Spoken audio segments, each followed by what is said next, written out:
Welcome to the Harnessing Happiness podcast. Upbeat vibes generated and transferred to you. Now here's your host, Sarah J Naylor. Hello and welcome to Harnessing Happiness with myself, Sarah J Naylor. Thank you so much for dropping on by. And firstly, let me just apologise because you might hear in my voice it's a bit croaky. I've come down with the lurgy a little bit. But today I've got the fab Katie Cooper with me, and I'm going to hand over to her to introduce herself to you all in a moment or two. But I just wanted to say, you may well have already listened to some of the podcasts about me talking about My Dad Thinks I'm a Fairy, the book, the fabulous multi-author book collaboration I've been involved in, which went to number 1 in the Amazon book charts on day 1, which is awesome. And Katie is one of the authors. This is how I've got to know Katie. So that's just a little bit of an intro, but I'm going to hand over to Katie because, as regular listeners of mine will know, my guests always know more about them and introduce themselves far better than I can. So over to you, Katie. Please take the floor and introduce yourself to my fabulous listeners. Thank you so much for having me. It's fun to be with you. My name is Katie Cooper and I am a master positive psychology coach. I also coach around energetics and biohacking as well. And I've been coaching for around 3 years, and it's been quite a journey to get here. But yeah, that's part of the story that I've written about in the book.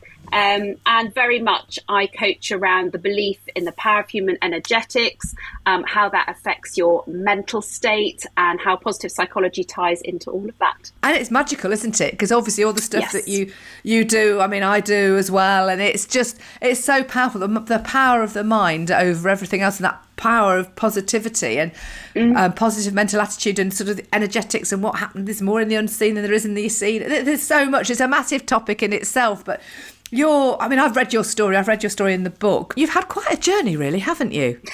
Yeah, I have had quite a journey. And actually, it's quite timely to be on this podcast today because it's had a bit of an ending this week, my journey. So I think my journey's, yes, I know, it's all sort of come together with the launch of the book and everything. So it's been a real week of serendipity. So it's great to be here sharing it with you all.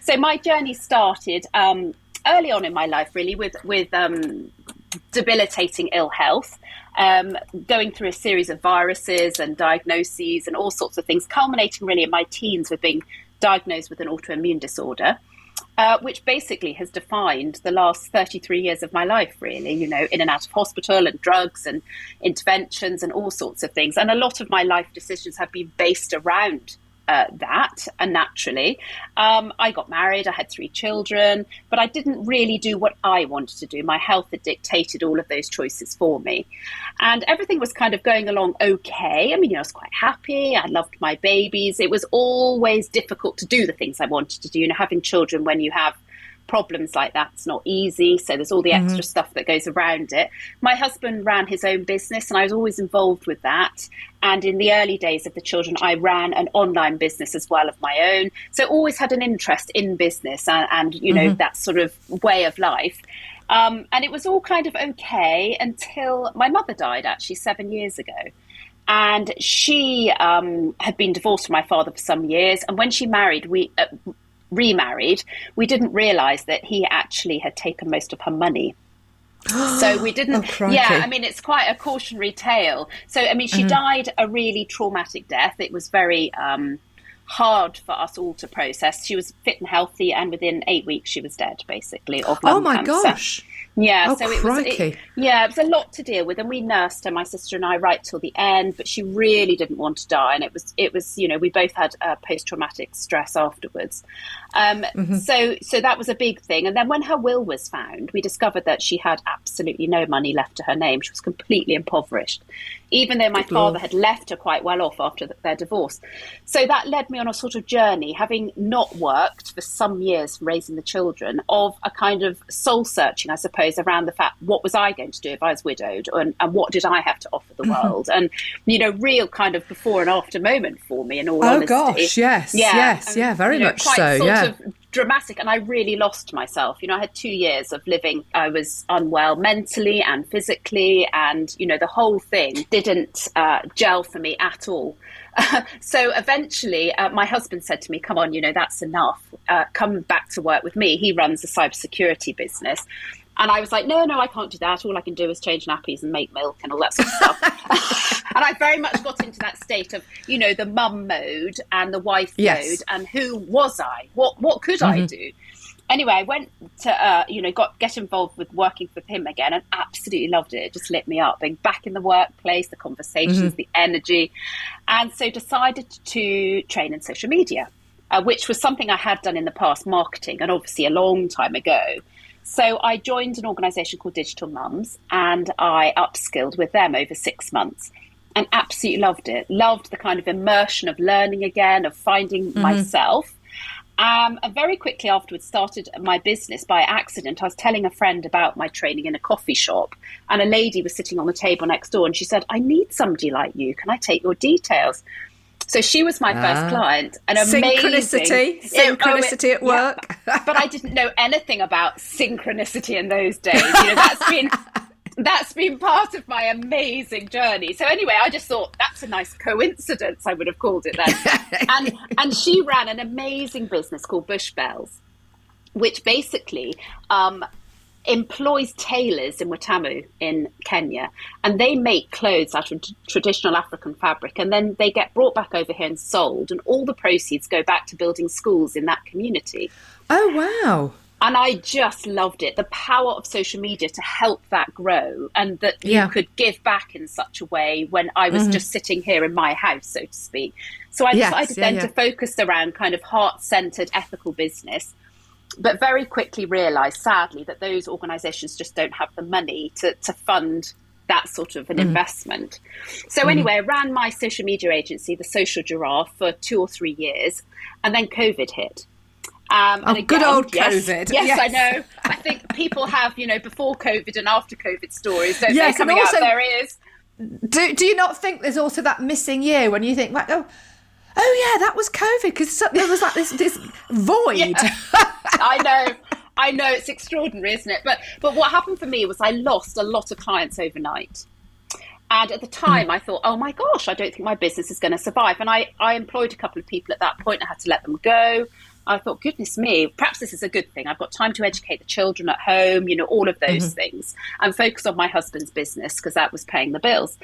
But then suddenly, over a period of time, a whole new load of clients joined, because, of course, the whole world went online. Yes. And actually, it was a perfect storm. So suddenly I was rushed off my feet, had to re-employ, had to find people. I very much reached back into my original community of being able to employ women who were trying to get back into work like I had, and, Brilliant. jobs around their children. So that was really lovely.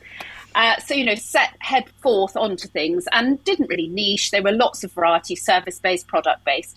But something strange happened around sort of 6 to 8 months into COVID. And there was a real change in how people were using social media and how they were showing up online.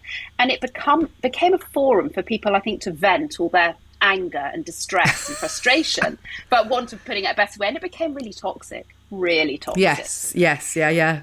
And I noticed within my team that there was like a lowering of energy, and it wasn't just around COVID. It was around the clients and how people were showing up. My clients were very fed up, and I started to really question the online space, actually, how good it was for all of us mentally. So. Yeah. So I started, put the feelers out. I was starting to kind of understand a little bit more about intuition now, and following my instincts, and starting to realise there was more at play here, and kind of sat with this for a bit. And for some strange reason was introduced to Pinterest, which had been on my radar because a few clients had sort of said they were interested in it. And I was like, I'm going to look into this. I felt compelled to find out more about it. And the first thing that happened was there was very little information out there. So I had to go to America and Australia to train, particularly in ads. That was the bit I was interested in. Really? Yeah, because I had a background in Facebook advertising as well. And again, I wanted to offer an alternative to the clients. And I loved Pinterest. I fell in love with it. Now, I don't consider myself a creative person particularly. I'm not particularly drawn to, spending hours looking for sofas or products or whatever. But I love Pinterest because you can show up inexcusably as yourself on Pinterest. And it's a managed community which actually works. So whereas Facebook say they have all these parameters in place, which then nobody can see actually working, Pinterest really do what they say they're going to do. So they have an independent board of directors. So they're answerable to the company. It's, it's not owned by one person. And they have an amazing set of parameters to keep the community safe. They have no political ads. They have no weight loss ads, no money ads, nothing like that. And that's good. Yeah. And before you post any comments, you're asked if you really want to post it. And the community is not driven by interactions. It's driven by people searching for products via keywords. So it's a visual Google. It's really, for me, it's fascinating listening to you talk about Pinterest, because I've sort of gone on to it on and off when I've had dealings with like personal stylists and things like that, or I've just randomly looked for things. And ironically, I just decided, I said, oh, these are nice. I'm going to set up a thing for engagement rings, as you do. Not that I was in a position to actually get engaged, but then when I reactivated it just recently, and I got divorced after a 20-year relationship 17 years ago, and in between sort of then and now I'd had a 5.5-year relationship, but in the after that I had 5 years single, and then I met somebody during lockdown who I'm in a relationship with now. So when I reactivated my Pinterest, I think it was a bit sort of like, oh my God, what's she got on here? Engagement Brilliant. Well, that's what most people think of it for, you see, which is why it just blew my mind, because actually it's the most amazing business marketing tool for small businesses. So anyway, I decided to kind of deep dive into this, both for my own sanity and for my clients, and just discovered, a way of describing it is if Instagram and Google had a baby, it would be Pinterest.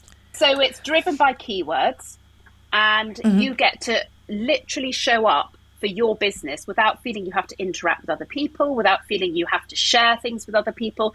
This is just about the service or product that you can offer somebody, the solution you can provide them, basically. I've toyed with it, and for the benefit of the listeners who don't know much about Pinterest, as I don't, so I'm kind of asking questions on their behalf as well.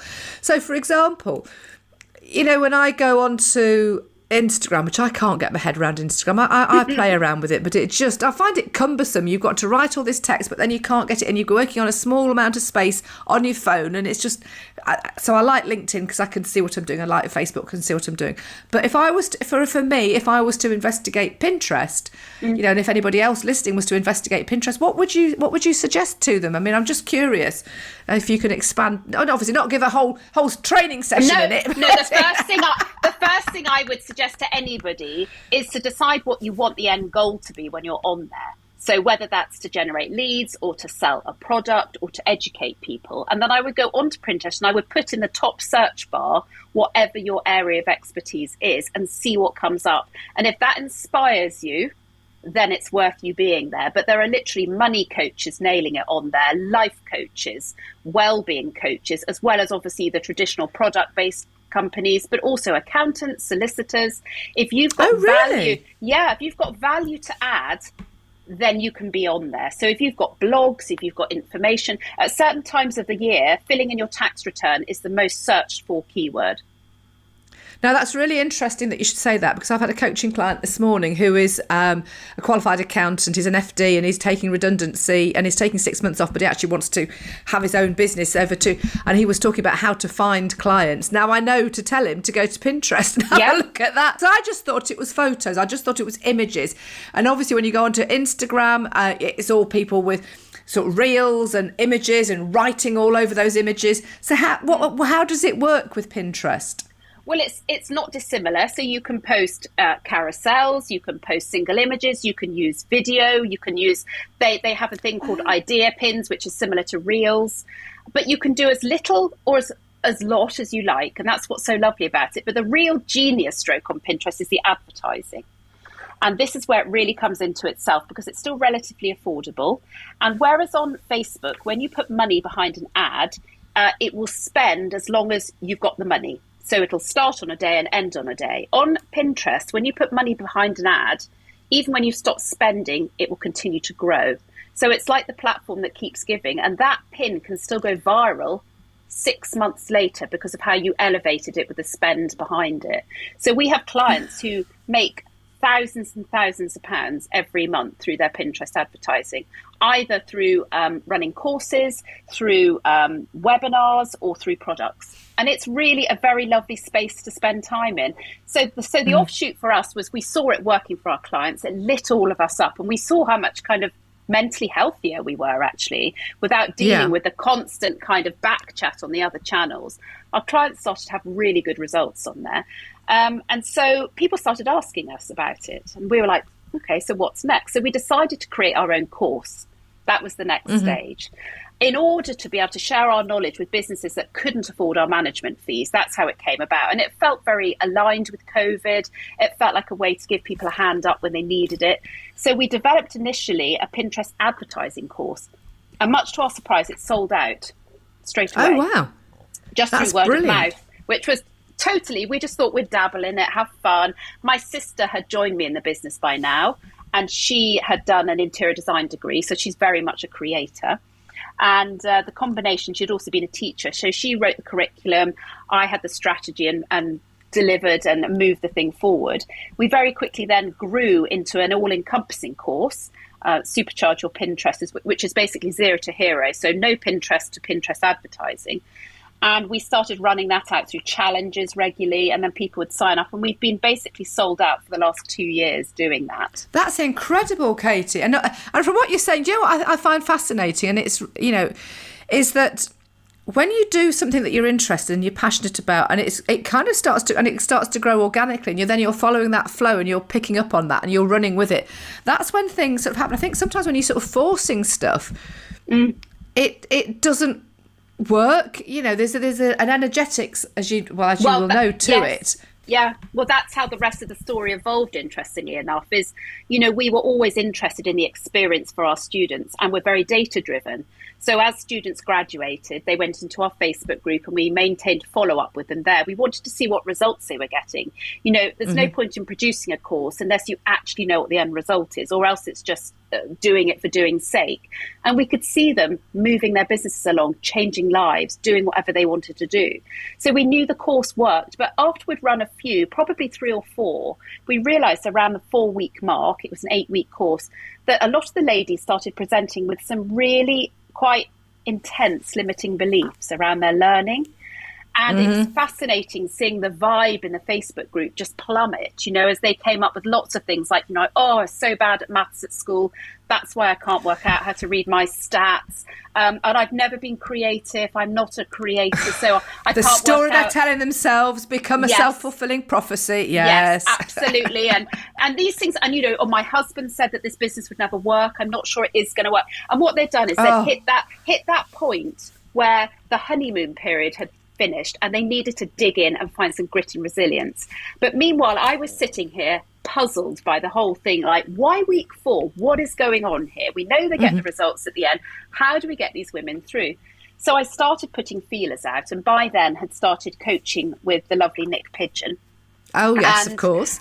And she obviously is very well thought of in the positive psychology space. And around this time, she started building her own accredited course. And she asked me after, we've been in conversation, if I wanted to join her beta.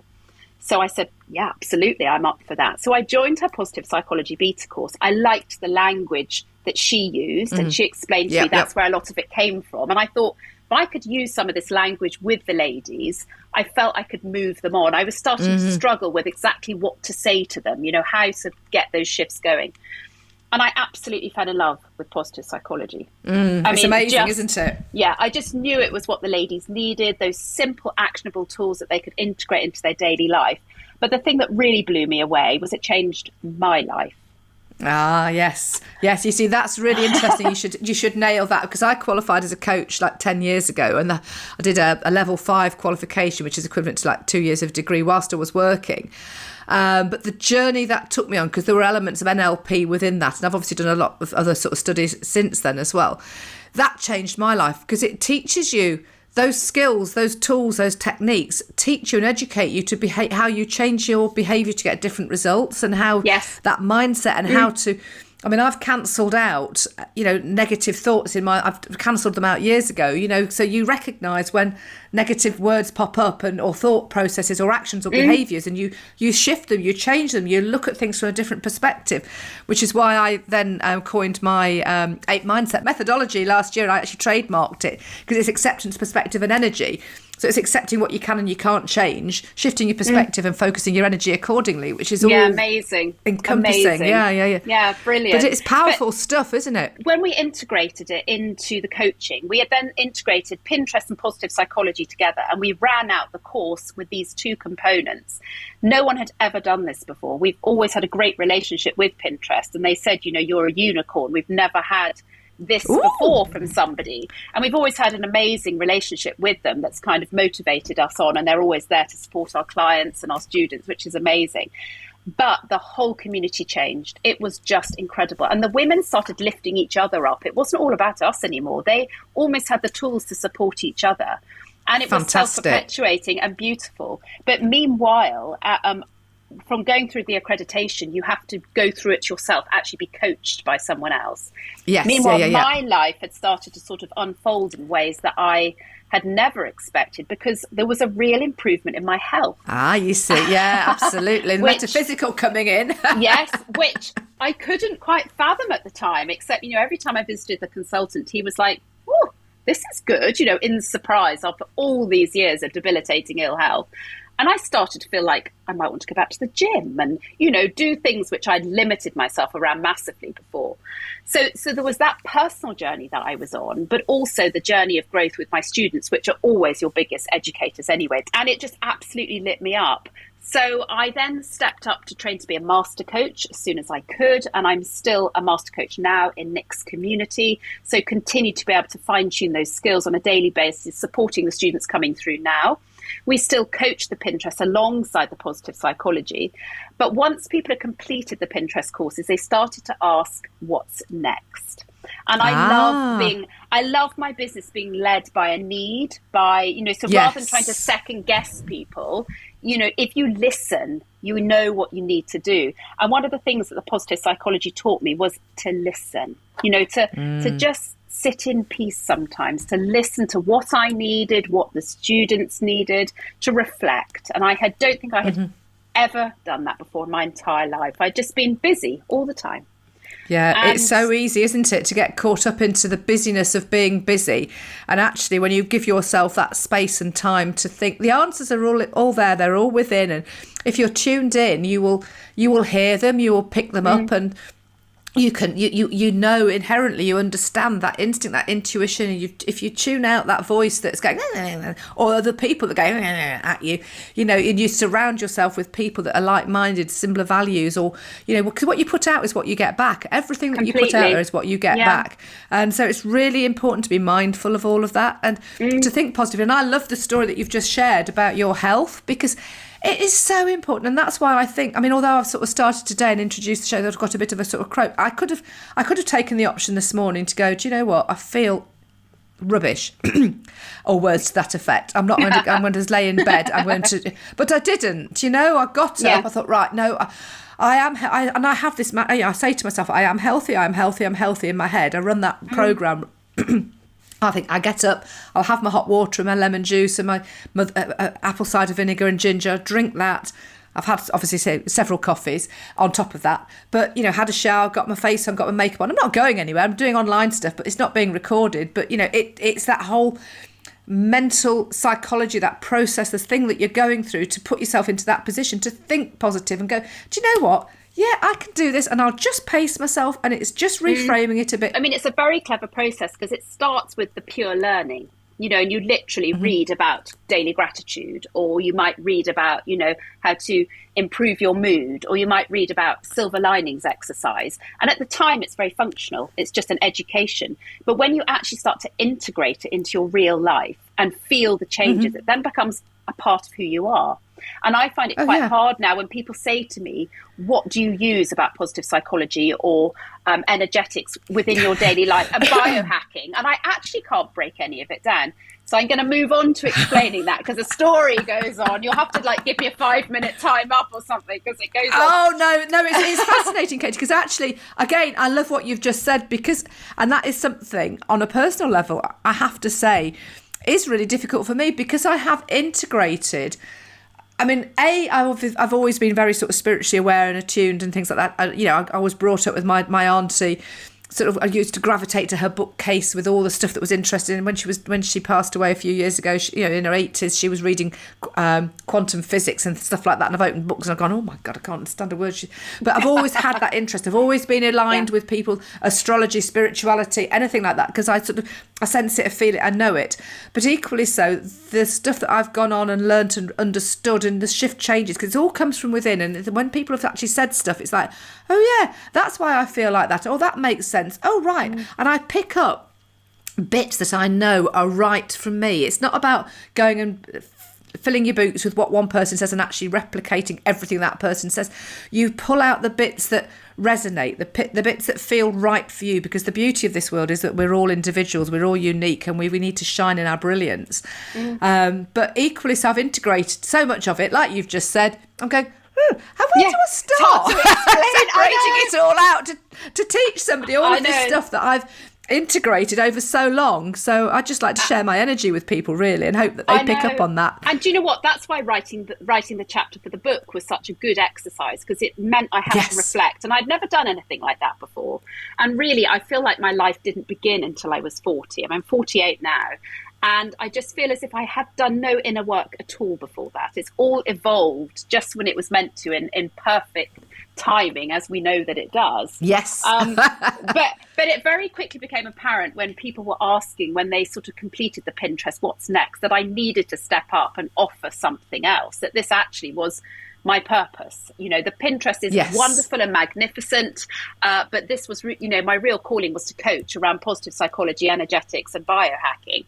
So I created the Ignite Your Success Mastermind, and that mastermind is built around one-to-one coaching along positive psychology and integrating those other factors as well.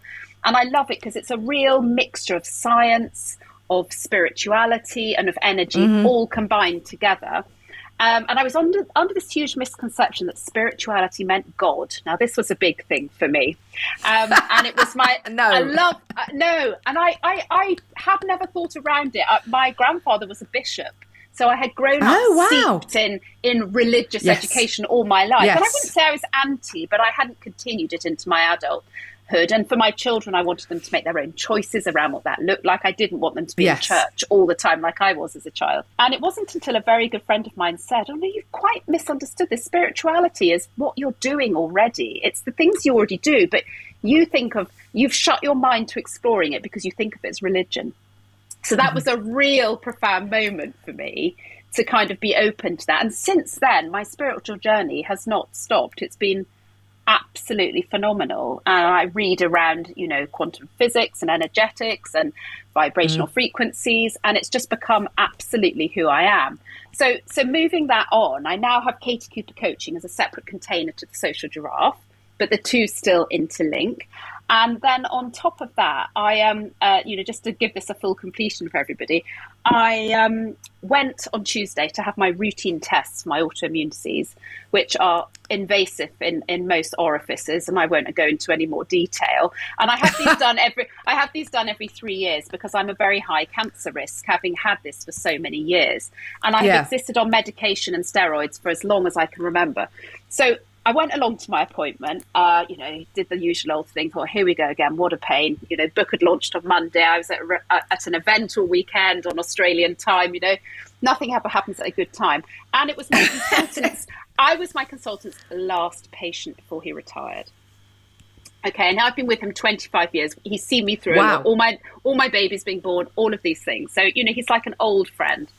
And basically, went through the procedure. We had a bit of a laugh. We always do when I'm slightly sedated and not sedated enough. And he's got some really embarrassingly hilarious stories that will stay with him till his grave, which he often reminds me of. And he had an absolute operating theatre full of people helping him. He's fairly elderly now, and they were obviously all quite emotional that this was his last day at work. He's a lovely, lovely man. And so there were lots of people sort of fussing around and whatever. So busy atmosphere. Anyway, the room then went deathly silent while he got to work, and not much was said for an hour or something. And then we got to the end of it, and he took a lot of biopsies, much more than usual, quite painful. Got to the end of it, and he said, I really don't know what to say. And I said, wow, what's happened? You know, is everything all right? And he went, it's completely gone. There's not a single sign that you've ever had ulcerative colitis, Crohn's disease, autoimmune disease. It's completely gone.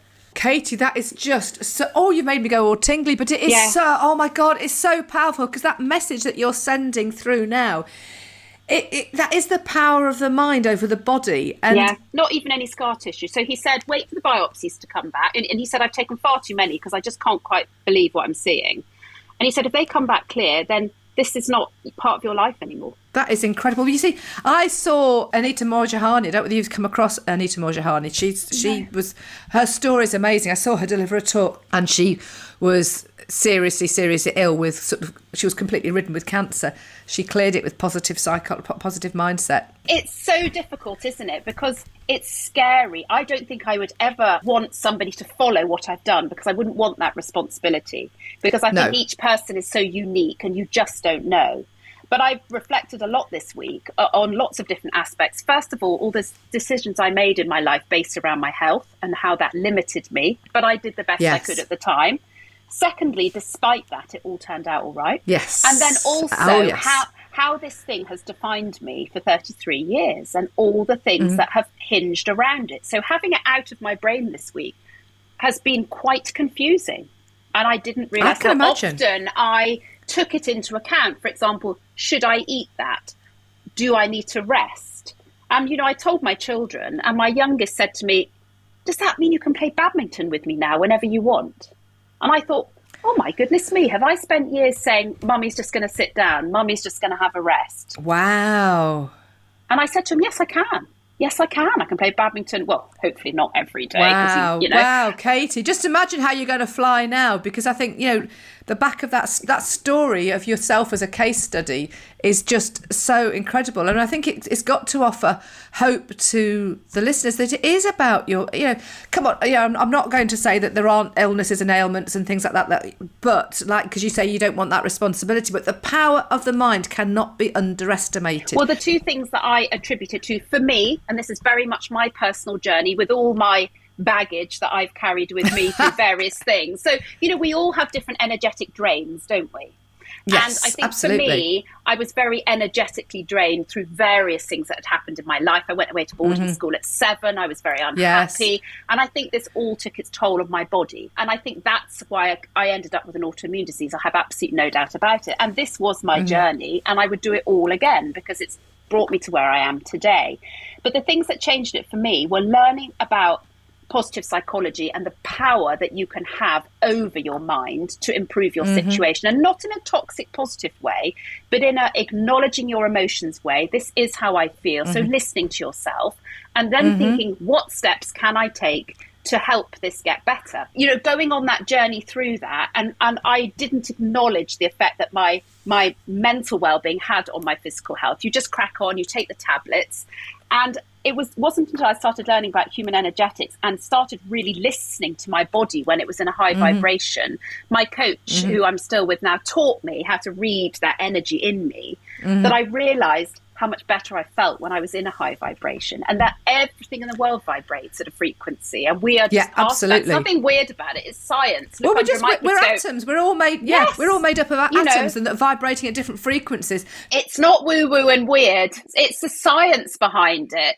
And I started to understand, you know, that if you show up in a depleted, exhausted, unwell way every day, you also bring that energy into you, bring people into you who vibe at that energy. Absolutely. And, you know, and when you swap that up, your whole life, it feels like you've put on new glasses or something. Yeah.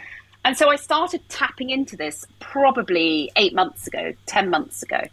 And it changed my life, integrating that practice into my health and just generally my business and everything. But at the same time, I started exploring other elements like grounding. So I always work on a grounding mat. I've got one under my feet now and I sleep on one. And I use infrared treatment every day as well. I sit on a mat here.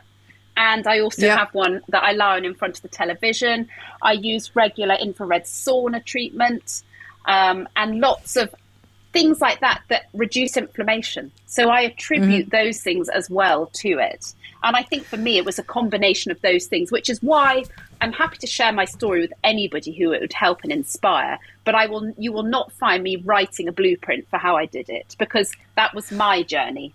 And I would never say to someone else, if you buy this and you do this and you do that, you're going to have the same experience. We are all unique. We're all individuals. We can take elements, and it's what works, what resonates for you. Because there's a lot of people out there who go, oh, well, I've tried that, it doesn't work for me. Well, you tried that, but it might be that didn't, but something else will do. But it's all down to the mind. And if you believe it won't, it won't.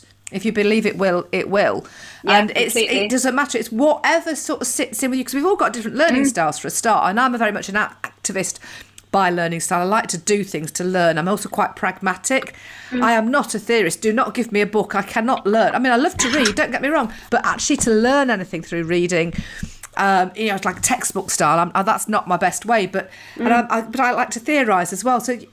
But then you've got internal drivers that then kind of come into play as well. So there's all these different elements. So it's all about that instinct, that intuition, that feeling it, just taking that time, like you've already referred to. I think the thing also to explain to your listeners is that it's a journey, the discovery of this, and it doesn't happen overnight. It's something you commit to and you see small incremental changes, but suddenly you do break through. You really do. And your energy suddenly moves to a different level. And you start to feel differently about yourself. So that wonderful saying, which is, I am everything I seek. And you start to realise that the best person in your life is the person inside you. That is the person that's always there for you. That is the person that can make choices about the decisions that you make and the actions that you take towards things. And there's also that wonderful saying, which is, do nothing and nothing gets undone, which is written in the Tao. And that's a wonderful one. It's basically saying, trust the journey, relax, embrace it. The more you force, the more you drive it away. But all of these things for me came back down to self-worth. That's essentially the word. I've wrestled over this for months. What is the word? What is it I found in myself? And it's self-worth.